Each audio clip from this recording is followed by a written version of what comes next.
Vishwavani TV special ವೀಕ್ಷಕರೆಲ್ಲರೂ Manjunath Bhat ಗುರುಜಿ ಮಾಡುವ ನಮಸ್ಕಾರಗಳು. February ಮಾಸ ಭವಿಷ್ಯ ಕುಂಭರಾಶಿ ಇರತಕ್ಕಂಥ ವ್ಯಕ್ತಿಗಳಿಗೆ ಶಿವಫಲಗಳನ್ನು ಹೇಳಬೇಕಾಗ್ತದೆ. ಯಾಕೆಂದರೆ ಕುಂಭ ಅಂತಂದರೆ ತುಂಬಿದ ಭಂಡಾರ, ತುಂಬಿದ ಕೊಡ ಅಂದರೆ ಜ್ಞಾನ ಭಂಡಾರ ಅಂತ ಹೇಳ್ತೀವಿ. ಅಷ್ಟು ಜ್ಞಾನ ಇರತಕ್ಕಂಥ ವ್ಯಕ್ತಿಗಳನ್ನ ನಾವು ಬಹಳ ಒಂದು ಗೌರವದಿಂದ ಆದರಿಂದ ನೋಡಬೇಕಾಗ್ತದೆ. ಕುಂಭರಾಶಿಯವರಿಗೆ ಗುರು ಒಳ್ಳೇದು ಮಾಡ್ತಾನೆ. ಯಾಕೆಂದರೆ ಕುಂಭಕ್ಕೆ ಗುರು ತುಂಬ ಒಳ್ಳೆಯವನು ಅಂತ ಹೇಳ್ತೀವಿ. ಗುರು ಬಲ ಇದೆಯೋ ಇಲ್ವೋ ಅನ್ನೋದಕ್ಕಿಂತ ಮುಖ್ಯವಾಗಿ ಕುಂಭರಾಶಿಯವರಿಗೆ ಗುರು ಒಳ್ಳೇದು ಮಾಡ್ತಾನೆ, ಧನುರಾಶಿಯವರಿಗೆ ಮಾಡ್ತಾನೆ, ಮಿಥುನ ಹೀಗೆ ಧನುರಾಶಿಯವರು, ಮೀನ ಹೀಗೆ ಕೆಲವು ರಾಶಿಗಳಿಗೆ ಗುರು ಒಳ್ಳೇದು ಮಾಡ್ತಾನೆ. ಈ ಕುಂಭರಾಶಿಯವರಿಗೆ ಗುರು ಯಾಕೆ ಒಳ್ಳೇದು ಮಾಡ್ತಾನೆ ಅಂದರೆ ಧನಾಧಿಪತಿ, ದ್ವಿತೀಯ ಲಾಭಾಧಿಪತಿ ಗುರು ಆಗ್ತಾನೆ. ಗುರು ಎಲ್ಲೇ ಇರಲಿ ಅವ್ರಿಗೆ ಒಳ್ಳೇದಾಗ್ತದೆ. ಯಾಕೆ ಅಂದರೆ ಅದಕ್ಕೆ ಕುಂಭರಾಶಿ ಗುರು ಒಳ್ಳೇದು ಮಾಡ್ತಾನೆ ಅಂತ ಒಂದು ಶಾಸ್ತ್ರ ಇದೆ. ಕುಂಭರಾಶಿ ಗುರು ಯಾವತ್ತೂ ಕೆಟ್ಟದ್ದು ಮಾಡಲ್ಲ. ಕಾರಣ ದ್ವಿತೀಯ ಲಾಭಾಧಿಪತಿ ಗುರು ಆಗ್ತಾನೆ. ಎಲ್ಲಿದ್ದರೂ ಕೂಡ ಗುರು ಒಳ್ಳೆಯವನಾಗ್ತಾನೆ. ಹಾಗಾಗಿ ದಶಾಭುಕ್ತಿ ಕಾಲದಲ್ಲಿ ಹೇಳೋದಿಲ್ಲ, ಗೋಚರದಲ್ಲಿ ಹೇಳ್ತೀವಿ. ದಶಾಭುಕ್ತಿ ಕಾಲದಲ್ಲಿ ದ್ವಿತೀಯ ಸಪ್ತಮಾಧಿಪತಿ ಮಾರಕ ಆಗ್ಬಿಡ್ತಾನೆ. ಹಾಗಂತ ನಾವು ಜಾತಕಕ್ಕೆ ಇದನ್ನು ತಗೊಳಕ್ಕಾಗಲ್ಲ. ನಾವು ಇದನ್ನು ಗೋಚರಕ್ಕೆ ತಗೋಬೇಕಾಗ್ತದೆ, ಅಂದರೆ ರಾಶಿ ಫಲಕ್ಕೆ ತಗೋಬೇಕಾಗ್ತದೆ. ಹಾಗಾಗಿ ಈ ಕುಂಭರಾಶಿಯವರಿಗೆ ಜ್ಞಾನ ಭಂಡಾರ ಜಾಸ್ತಿ ಇರ್ತದೆ. ಇವರಿಗೆ ಆರ್ಥಿಕವಾಗಿ ಅನುಕೂಲ ಆಗ್ತದೆ. ಮತ್ತು ಸಾಲ ಮಾಡಿ ಜೀವನ ಮಾಡುವಂಥ ಅವಕಾಶ ಇರೋದಿಲ್ಲ. ಆದರೆ ಇನ್ನೊಂದು ಇವರಿಗೆ ಮೈನಸ್ ಪಾಯಿಂಟ್ ಏನಂತಂದರೆ ಇವರಿಗೆ ಶನಿಯ ಪ್ರಭಾವ ಇದೆ.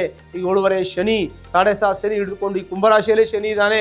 ಕುಂಭರಾಶಿಯಲ್ಲಿ ಶನಿ ಇದ್ದಷ್ಟು ತೊಂದರೆ ಕೊಡಲಿಲ್ಲ, ಮಕರದಲ್ಲಿ ಜಾಸ್ತಿ ಕೊಟ್ಟಿದ್ದಾನೆ. ಅಂದರೆ ಈಗ ಸುಮಾರು 2 ವರ್ಷ ಹಿಂದೆ ತುಂಬ ತೊಂದರೆ ಅನುಭವಿಸಿದ್ದಾರೆ.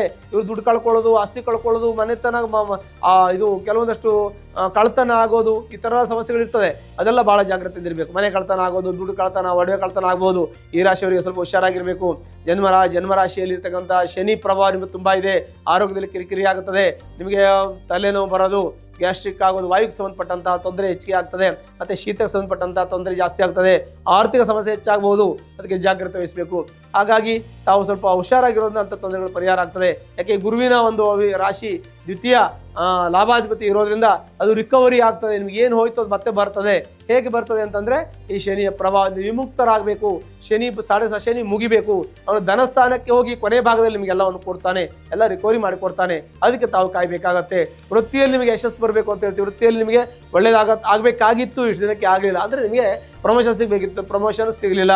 ಮತ್ತು ಹಣಕಾಸು ಬರಬೇಕಾಗಿತ್ತು, ದುಡ್ಡು ಬರಬೇಕಾಗಿತ್ತು, ಬರಲಿಲ್ಲ. ಸಾಲ ಮಾಡೋಕ್ಕೆ ಹೋಗಿದ್ರಿ, ಸಾಲಕ್ಕೆ ಸ್ವಲ್ಪ ಅಡಚಣೆ ಆಯಿತು ನಿಮಗೆ ಕಾಗದಪತ್ರ ವ್ಯವಹಾರಗಳಲ್ಲಿ. ಮತ್ತು ಆಸ್ತಿ ಮಾಡಬೇಕು ಹೋದರೆ ಆಸ್ತಿಯಲ್ಲಿ ಸ್ವಲ್ಪ ಅಡಚಣೆ ಇದೆ. ಆ ಆಸ್ತಿ ಮಾಡೋಕ್ಕೆ ಸ್ವಲ್ಪ ತೊಂದರೆ ಆಗ್ತದೆ. ಮನೆ ತಗೋಬೇಕು, ಕಾರ್ ತಗೋಬೇಕು, ಇನ್ನೇನೋ ತಗೋಬೇಕು, ಫ್ಲಾಟ್ ತಗೋಬೇಕು, ಕೃಷಿ ಏನು ತಗೋಬೇಕು ಅಂದರೆ ನೀವು ಯೋಚನೆ ಮಾಡಿ ನಿಮ್ಮ ಜಾತಕ ಪರಿಶೀಲನೆ ಮಾಡಿ ತಗೊಳ್ಳಿ. ಜಾತಕ ಚೆನ್ನಾಗಿದೆ ಅಂದರೆ ನಿಮಗೆ 7 ಶನಿ ಪ್ರಭಾವ ಸ್ವಲ್ಪ ನಿಮಗೆ ಕಡಿಮೆ ಆಗ್ತದೆ. ಅದನ್ನು ಕೂಡ ನೋಡ್ಕೊಂಡು ತಗೊಳ್ಳಿ, ಒಳ್ಳೇದಾಗ್ತದೆ. ಮಕ್ಕಳ ವಿದ್ಯಾಭ್ಯಾಸದ ಬಗ್ಗೆ ಗಮನ ಕೊಡಿ. ಈಗ ಬರ್ತಾ ಇದೆ, ಎಕ್ಸಾಮ್ ಬರ್ತಾ ಇದೆ, ಅವ್ರ ಬಗ್ಗೆ ಸ್ವಲ್ಪ ಗಮನ ಕೊಟ್ಟು ಸ್ವಲ್ಪ ಓದಿಸ್ಬಿಟ್ರೆ ಇನ್ನೂ ಸ್ವಲ್ಪ ಓದ್ಬಿಡ್ತಾರೆ. ಅವರು ಇನ್ನೂ ಸ್ವಲ್ಪ ಹೆಚ್ಚು ಮಾರ್ಕ್ಸ್ ತೊಗೊಂಡು ಒಳ್ಳೆ ವಿದ್ಯಾವಂತರಾಗ್ತಾರೆ. ದಾಂಪತ್ಯದಲ್ಲಿ ಕಲಹ ಮನಸ್ತಾಪ ಇದೆ, ಅದನ್ನು ಸ್ವಲ್ಪ ನೋಡ್ಕೊಳ್ಳಿ. ಪಾರ್ಟ್ನರ್ಶಿಪ್ ಬಿಸ್ನೆಸ್ಸಲ್ಲಿ ತೊಂದರೆ ಇದೆ, ಅದನ್ನು ನಷ್ಟ ಆಗುವ ಸಾಧ್ಯತೆ ಹೆಚ್ಚಿಗೆ ಇದೆ. ಶನಿ ಪ್ರಭಾವ ಇದೆ, 7ನೇ ಮನೆ ಶನಿ ನೋಡ್ತಾನೆ, ಹಾಗಾಗಿ ತೊಂದರೆ ಆಗುತ್ತೆ. ಶನಿ 3ನೇ ಮನೆ ವಕ್ರದೃಷ್ಟಿ ಇದೆ. 3ನೇ ಮನೆಗೆ ವಕ್ರದೃಷ್ಟಿ ಇರೋದ್ರಿಂದ ಶನಿದು ಏನಾಗುತ್ತೆ, ನಿಮ್ಮ ಭ್ರಾತೃಭಾವ ಅಂತ ಹೇಳ್ತೀವಿ. ಭ್ರಾತೃಭಾವ ಅಂತಂದರೆ ನಿಮ್ಮ ಅಣ್ಣ, ತಮ್ಮ, ತಂದೆ ಅಣ್ಣ ತಮ್ಮಂದಿರು, ಸಹೋದರ ಸಹೋದರಿಯರು, ಚಿಕ್ಕಪ್ಪ ದೊಡ್ಡಪ್ಪ, ಇವರು ಭಾವಕ್ಕೆ ನಾವು ಭ್ರಾತೃಭಾವ ಅಂತ ಹೇಳ್ತೀವಿ. ಆ ಪಿತ್ರಾಹಿತ ಆಸ್ತಿ ವಿಚಾರದಲ್ಲಿ ಕೋರ್ಟು ಕಚೇರಿ ಹೋಗುವಂಥ ಸಾಧ್ಯತೆ ಇದೆ. ಅದು ನೋಡಿ ನಿಮಗೆ ಸಂದರ್ಭ ಹೇಗಿದೆ ಅಂತ. ಯಾಕೆಂದರೆ ನಿಮಗೆ ಶನಿ ಪ್ರಭಾವ ಇರೋದ್ರೆ ಹೀಗೆ ಮಾಡಿ ಹಾಗೆ ಮಾಡಿ ಅಂತ ನಾವು ಹೇಳಿದ್ರೆ ನಿಮ್ಗೆ ತೊಂದರೆ ಆಗ್ಬೋದು. ನಿಮ್ಮ ಅನುಕೂಲ ನೋಡ್ಕೊಂಡು ಮಾಡಿ. ಇನ್ನೂ ಅನುಕೂಲ ಇದ್ದರೆ ನಿಮ್ಮ ಜಾತಕದಲ್ಲಿ ಪರಿಶೀಲನೆ ಮಾಡಿ ಏನು ಮಾಡಬೇಕು ಅಂತ ಒಂದು ಅದಕ್ಕೆ ಮಾರ್ಗದರ್ಶನ ತಗೊಳ್ಳಿ. ಅದರಿಂದನೂ ಕೂಡ ನಿಮಗೆ ಸ್ವಲ್ಪ ಸಲಹೆ ಸಿಗತ್ತೆ. ಇನ್ನು ನಿಮ್ಮ ಆರೋಗ್ಯ ಚೆನ್ನಾಗಿರುತ್ತೆ, ತೊಂದರೆ ತಾತ್ಕಾಲಿಕ ಸಮಸ್ಯೆ ಇದೆ ಅಂತ ನಾನು ಹೇಳಿದ್ದೀನಿ. ಯಾಕೆಂದರೆ ಶೀತ ಪಿತ್ತ ಕಫಕ್ಕೆ ಸಂಬಂಧಪಟ್ಟಂಥ ತೊಂದರೆ, ಗಂಟು ನೋವು, ಸೊಂಟ ನೋವು, ಕಾಲು ಪಾದ ನೋವು ಇರುತ್ತೆ.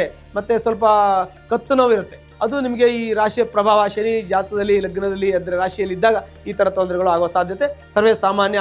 ಶನಿ ಬಂದಾಗ ಶನಿ ಕರ್ಮದ ಫಲ ಕೊಡೋದ್ರಿಂದ, ಅಂದರೆ ಅತ್ಯಂತ ನಮ್ಮದಾಗಿರ್ತಕ್ಕಂಥ ಹಿಂದಿನ ಪೂರ್ವಜನ್ಮ ಮಾಡಿರ್ತಕ್ಕಂಥದ್ದು, ನಾವು ಮಾಡಿರ್ತಕ್ಕಂಥದ್ದು ಎಲ್ಲ ಫಲ ಪೂರ್ವಜನ್ಮದ್ದು ಸೇರಿ ಈ ಜನ್ಮದ್ದು ಜನ್ಮಾಂತರದ ಫಲಗಳು ಕೂಡ ಈ 7 ಶನಿ ಪ್ರಭಾವದಲ್ಲಿ ಪೂರ್ವಜನ್ಮ ಕರ್ತಮ ಪಾಪ ವ್ಯಾಧಿ ರೂಪೇಣ, ಆರೋಗ್ಯದ ತೊಂದರೆ, ಕಷ್ಟದ ರೂಪದಲ್ಲಿ, ಬಡತನದ ರೂಪದಲ್ಲಿ ಬರೋ ಸಾಧ್ಯತೆ ಇರ್ತದೆ. ಅದಕ್ಕೆ ತಾವು ಜಾಗ್ರತೆ ವಹಿಸಬೇಕು. ಅಂದರೆ ನಾವು ಜಾಗ್ರತೆ ಅಂದರೆ ಇನ್ನೇನಿಲ್ಲ, ಏನು ಬೇಕು ಏನು ಬೇಡ ಅಂತ ಯೋಚನೆ ಮಾಡಬೇಕು. ಮತ್ತು ತಾಳ್ಮೆ ತಗೋಬೇಕು, ತಾಳ್ಮೆ ಕಳ್ಕೋಬಾರ್ದು.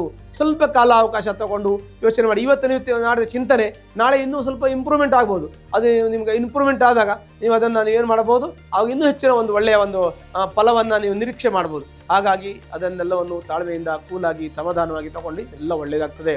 ಆಮೇಲೆ ನಿಮ್ಮ ಉದ್ಯೋಗದಲ್ಲಿ ಸ್ವಲ್ಪ ಕಿರಿಕಿರಿ ಇದೆ, ಕಾರ್ಮಿಕ ವರ್ಗದಿಂದ ಕಿರಿಕಿರಿ ಇದೆ, ನಿಮಗೆ ಅದು ಸ್ವಲ್ಪ ತಾಳ್ಮೆಯಿಂದ ಇರಬೇಕಾಗ್ತದೆ. ದುಡ್ಡು ಕಾಸು ಬರಬೇಕಾದ ಬರಲಿಲ್ಲ, ಅದು ಬರೋದಕ್ಕೆ ಸ್ವಲ್ಪ ಟೈಮು ಅವಕಾಶ ಬೇಕಾಗುತ್ತೆ, ಅದು ಬಂದೇ ಬರುತ್ತೆ. ಸಾಮಾನ್ಯವಾಗಿ ನಿಮಗೆ 89% ಬರುತ್ತೆ, ಇನ್ನೂ 10% ಹೇಳೋಕ್ಕಾಗಲ್ಲ. ಎಷ್ಟು ಜನ ಕೊಟ್ಟಿದ್ದೀರಿ, ಏನು ಮಾಡಿದ್ದೀರಿ, ನಿಮ್ಮ ಜಾತಕ ಹೇಗಿದೆ ಅದ್ರ ಮೇಲೆ ಹೋಗುತ್ತೆ. ಬಟ್ ನಿಮಗೆ ಈ ಒಂದು ಇದರಲ್ಲಿ ಸ್ವಲ್ಪ ಮಟ್ಟಿಗೆ ಅನುಕೂಲ ಇದೆ ಅಂತ ಹೇಳ್ತೀವಿ. 7 ಶನಿ ಪ್ರಭಾವಕ್ಕೆ ನೀವು ಶನಿನ ಆರಾಧನೆ ಮಾಡಬೇಕಂದ್ರೆ ಶನಿಗೆ ಸಂಬಂಧಪಟ್ಟಂಥ ದೇವರ ಆರಾಧನೆ ಮಾಡಬೇಕು. ಅದರ ಜೊತೆಗೆ ಯಾರಿಗೂ ಸಾಲ ಕೊಡೋಕೆ ಹೋಗಬಾರ್ದು. ಸಾಲ ತೊಗೊಳ್ಳೋದಕ್ಕೆ ಅವಶ್ಯಕತೆ ಎಷ್ಟಿದೆ ಅಷ್ಟೇ ತೊಗೋಬೇಕಾಗತ್ತೆ, ಅದು ಕೂಡ ಭಾಳ ಲಿಮಿಟೆಡ್ ಆಗಿ ತೊಗೋಬೇಕು. ಆರೋಗ್ಯದಲ್ಲಿ ವ್ಯತ್ಯಾಸ ಆಗುತ್ತೆ. ನಿಮ್ಮ ಆಹಾರ ವಿಹಾರ ಫುಡ್ ಸ್ಟೈಲು ಎಲ್ಲ ಸ್ವಲ್ಪ ಲೈಫ್ ಸ್ಟೈಲ್ ಸ್ವಲ್ಪ ಚೇಂಜ್ ಮಾಡ್ಕೊಳ್ಳೋದನ್ನು ಸಂದರ್ಭ ಬಂದರೆ ವೈದ್ಯರನ್ನು ಕೇಳಿ ಅದನ್ನು ಸರಿ ಮಾಡ್ಕೊಳ್ಳಿ. ಸ್ವಲ್ಪ ಯೋಗ, ಪ್ರಾಣಾಯಾಮ, ವ್ಯಾಯಾಮ, ವಾಕಿಂಗ್ ಈ ಥರ ಮಾಡಿ ನಿಮ್ಮ ಆರೋಗ್ಯ ಸ್ವಲ್ಪ ಚೆನ್ನಾಗಿರುತ್ತೆ ಅಂತ ನಾನು ನಿಮಗೆ ಹೇಳ್ಬೋದು. ಅದಲ್ಲದೆ ಇನ್ನೂ ಸ್ವಲ್ಪ ಯೋಚನೆಗಳಿರ್ತದೆ. ಯಾಕೆಂದರೆ ಈ ಕೆಲಸದಲ್ಲಿ ಎಲ್ಲರೂ ಕೂಡ ಒಂದೇ ಥರ ಯೋಚನೆಗಳಿರಲ್ಲ, ಬೇರೆ ಬೇರೆ ಯೋಚನೆಗಳಿರ್ತದೆ. ನೋಡಿ, ಈ ಕುಂಭರಾಶಿಯವರು ಏನೇನೆಲ್ಲ ಮಾಡ್ಬೋದು, ತೈಲಕ್ಕೆ ಸಂಬಂಧಪಟ್ಟಂಥ ಬಿಸ್ನೆಸ್ ಮಾಡ್ಬೋದು.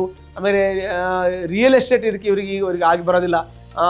ಕನ್ಸ್ಟ್ರಕ್ಷನ್ ಫೀಲ್ಡು ಅಷ್ಟು ಆಗಿ ಬರೋದಿಲ್ಲ. ಎಲೆಕ್ಟ್ರಾನಿಕ್ಸ್ ಆಗಿ ಬರೋದಿಲ್ಲ. ಇಂಜಿನಿಯರ್ ಆಗ್ಬೋದು, CA ಆಗ್ಬೋದು. CA ಆಫೀಸರ್ ಆಗಿದ್ದು ಅವ್ರಿಗೆ ಒಳ್ಳೆಯದಾಗ್ತದೆ. CS ಓದಿರೋರಿಗೆ ಒಳ್ಳೆಯದಾಗ್ತದೆ. ಮತ್ತು ಕಾಮರ್ಸ್ ಯಾರೇ ತೊಗೊಂಡ್ರು ಕೂಡ ಅವ್ರಿಗೆ ಒಳ್ಳೆಯದಾಗುವಂಥ ಯೋಗ ಇರುತ್ತೆ ಈ ಒಂದು ಕೆಲಸದಲ್ಲಿ. ಇನ್ನು ತೈಲ ಸಂಬಂಧ ಬಿಸ್ನೆಸ್ ಮಾಡೋರಿಗೆ ಒಳ್ಳೆಯದಾಗ್ತದೆ. ಲೋಹ ಸಂಬಂಧ ಬಿಸ್ನೆಸ್ ಮಾಡೋರಿಗೆ ಒಳ್ಳೆಯದಾಗ್ತದೆ. ಚಿನ್ನ ಬೆಳ್ಳಿ ಉದ್ಯೋಗ ಮಾಡೋರಿಗೆ ಆಗುವಂಥ ಯೋಗ ಫಲಗಳಿರುತ್ತೆ. ರಿಯಲ್ ಎಸ್ಟೇಟ್ ಮಾಡೋರಿಗೆ ಸ್ವಲ್ಪ ಹಿನ್ನಡೆ ಆಗುವ ಸಾಧ್ಯತೆ ಇದೆ. ಇನ್ನೂ ಕೆಲವೊಂದಷ್ಟು ಇರುತ್ತೆ. ಇನ್ನು ಚಲನಚಿತ್ರ ವಾಣಿಜ್ಯ ಮಂಡಳಿ, ಮಾಧ್ಯಮದಲ್ಲಿ ಇರ್ತಕ್ಕಂಥವರಿಗೆ, ಕೆಲವೊಂದಷ್ಟು ಪತ್ರಕರ್ತರಿಗೆ ಮತ್ತು ಪತ್ರಿಕೆ ಬರೆಯವರಿಗೆ, ಆಮೇಲೆ ಕಥೆ ಕಾದಂಬರಿ ಬರೆಯವರಿಗೆ, ಕವನ ಬರೆಯವರಿಗೆಲ್ಲ ಒಳ್ಳೆಯ ಶುಭ ಫಲಗಳು ಪ್ರಾಪ್ತಿಯಾಗತ್ತೆ ಅಂತ ಹೇಳ್ತೀವಿ. ಮತ್ತು ಇನ್ನು ಬೇಕರಿ ಐಟಮು, ದಿನಸಿ ಸಾಮಾನು, ಆಮೇಲೆ ಇನ್ನು ಕೆಲವೊಂದಷ್ಟು ಕೃಷಿ ಜಮೀನು ಈ ಥರ ಮಾಡೋರಿಗೆಲ್ಲ ಸ್ವಲ್ಪ ಸ್ಲೋ ಮೂಮೆಂಟ್ ಇದೆ. ಅವರಿಗೆ ಮುಂದೆ ಸ್ವಲ್ಪ ಟೈಮ್ ತೊಗೊಂಡ್ಮೇಲೆ ಒಳ್ಳೆಯದಾಗತ್ತೆ ಅಂತ ನಾವು ಹೇಳಬೇಕು. ನೀರಿನ ವ್ಯಾಪಾರ ಮಾಡೋರಿಗೆ ಒಳ್ಳೆಯದಿರ್ತದೆ. ಅದಾದಮೇಲೆ ಹಾಲಿನ ವ್ಯಾಪಾರ ಮಾಡೋರಿಗೆ, ಬಿಸ್ನೆಸ್ ಮಾಡೋರಿಗೆ ಒಳ್ಳೆಯದಿರ್ತದೆ. ಈ ಥರ ಕೆಲವು ಬಿಸ್ನೆಸ್ ಮಾಡೋರಿಗೆ ಸಾಮಾನ್ಯ ಒಳ್ಳೆಯದು. ಅಧ್ಯಾಪಕರಿಗೆ, ವಿದ್ಯಾರ್ಥಿಗಳಿಗೆ, ನ್ಯಾಯವಾದಿಗಳಿಗೆ, ವೈದ್ಯರಿಗೆ ಎಲ್ಲ ಶುಭ ಫಲಗಳು ಪ್ರಾಪ್ತಿಯಾಗತ್ತೆ. ಹೀಗೆ ನಾನಾ ವಿಧವಾಗಿರ್ತಕ್ಕಂಥ ಸಮ್ಮಿಶ್ರ ಫಲ ಇರತಕ್ಕಂಥ ರಾಶಿಯಾಗಿರೋದ್ರಿಂದ ಇದು ಮಿಶ್ರ ಫಲ ಅಂತ ಹೇಳ್ತೀವಿ. ಹಾಗಾಗಿ ಕುಂಭರಾಶಿ ಆಗಿರ್ತಕ್ಕಂಥ ವ್ಯಕ್ತಿಗಳು ಯಾರಾದರೂ ಕಷ್ಟದಲ್ಲಿ ಕಾರ್ಯಪಡೆಯಲ್ಲಿದ್ದರೆ ಅದಕ್ಕೆ ಸಂಬಂಧಪಟ್ಟಂಥ ಸಣ್ಣ ಪರಿಹಾರ ಮಾಡಿಕೊಂಡ್ರೆ ದೊಡ್ಡದಾಗಿರ್ತಕ್ಕಂಥ ಶುಭಗಳು ಪ್ರಾಪ್ತಿಯಾಗ್ತದೆ. ಹತ್ತಿರ ಇರತಕ್ಕಂಥ ಆಂಜನೇಯ ಸ್ವಾಮಿ ದೇವಸ್ಥಾನಕ್ಕೆ ಹೋಗಿ ಶನಿವಾರ ದಿವಸ ತುಳಸಿಯಿಂದ ಅರ್ಚನೆ ಮಾಡಿ ನಿಮ್ಮೆಲ್ಲ ಕಷ್ಟ, ನಷ್ಟ, ದುಃಖ, ಶೋಕ ಎಲ್ಲವೂ ಕೂಡ ಪರಿಹಾರ ಹೊಂದಿ ಸುಖ, ಶಾಂತಿ, ಸಮೃದ್ಧಿ, ವಸ್ತುವಾನ, ಧನಕನಕಾದ ಐಶ್ವರ್ಯಗಳೆಲ್ಲವೂ ನಿಮ್ಮ ಮನೆಯಲ್ಲಿ ನೆಲೆಸುತ್ತೆ. ಶುಭವಾಗಲಿ.